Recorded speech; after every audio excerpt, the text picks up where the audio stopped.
महाराजा सूरजमल जाट नहीं थे, राजपूत वंश से थे। ये उतना ही सच है जितना महाभारत में युधिष्ठिर ने द्रोणाचार्य से कहा था कि अश्वत्थामा मारा गया। अश्वत्थामा द्रोणाचार्य का बेटा नहीं बल्कि एक गज था। महाराजा सूरजमल जाट नहीं राजपूत वंश से आते हैं, क्या वाकई ये सच है? क्योंकि महाराजा सूरजमल की 13वीं पीढ़ी के वंशज यानी कि अनिरुद्ध सिंह भरतपुर ने कई बार यह जिक्र किया कि महाराजा सूरजमल करौली के जादौन वंश से आते हैं। उनका राजपूतों से पुराना रिश्ता है। लेकिन यह उतना ही सच है जितना मैंने आपको शुरुआत में ही बता दिया था कि महाभारत में भी यह कहा गया था कि अश्वत्थामा मारा गया, लेकिन अश्वत्थामा द्रोणाचार्य का बेटा नहीं था, वह एक हाथी का नाम था। अनिरुद्ध जो कुछ बोल रहे हैं और जो तथ्य दिखाकर अपनी बात कह रहे हैं वह गलत नहीं है, लेकिन वह सही भी नहीं बताई जा रही है। और कहते हैं कि अधूरा सच पूरे झूठ से ज्यादा खतरनाक होता है, और यहां भी यही हो रहा है। तो आइए थोड़ी इतिहास की बात करते हैं। नमस्कार। डीएनए जब बदलता है बदल जाता है अंश, हिरण्याक्ष के प्रहलाद हुए उग्रसेन के कंस। आज हम इतिहास के उस पन्ने को पलटने जा रहे हैं जहां सवाल है, क्या महाराजा सूरजमल वाकई जाट थे या उनका संबंध किसी राजपूत वंश से था? सवाल सिर्फ पहचान का नहीं, सवाल है उस ऐतिहासिक सच्चाई का जिसे समय और सत्ता ने कई बार ढकने की कोशिश की। महाराजा सूरजमल, जिन्हें भरतपुर के लोहा पुरुष के नाम से जाना जाता है, सिनसिनवार जाट वंश से आते थे।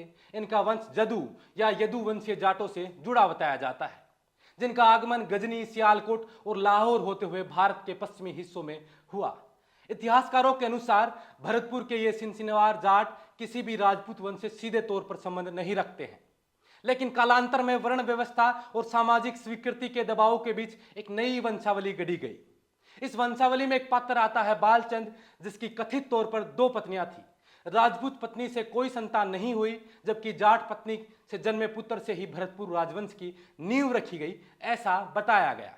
इस कहानी के पीछे मकसद था कि राजपूतों से संबंध जोड़कर क्षत्रियता को वेद करना, और इसी के सहारे भरतपुर राज परिवार को बाद में जादौन वंश और करौली के राजपूतों से जोड़ने की कोशिश की गई।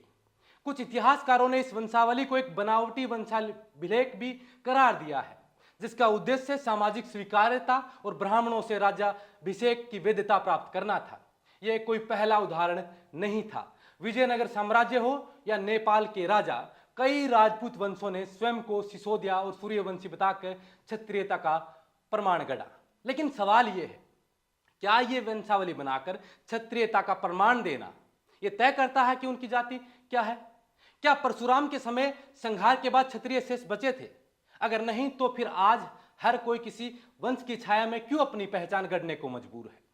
महाराजा सूरजमल की वीरता, राजनीति और राज्य विस्तार पर कोई प्रश्न चिन्ह नहीं है। वह न केवल जाटों के बल्कि संपूर्ण उत्तर भारत के महान शासकों में गिने जाते हैं। लेकिन उन्हें राजपुर बताकर उनकी असल पहचान, एक स्वाभिमानी, स्वतंत्र और प्रगतिशील जाट योद्धा की छीनना इतिहास से अन्याय होगा। तो याद रखिए, राजा वो होता है जो शासन करता है, ना कि जिसका नाम किसी शुद्ध वंशावली में दर्ज हो।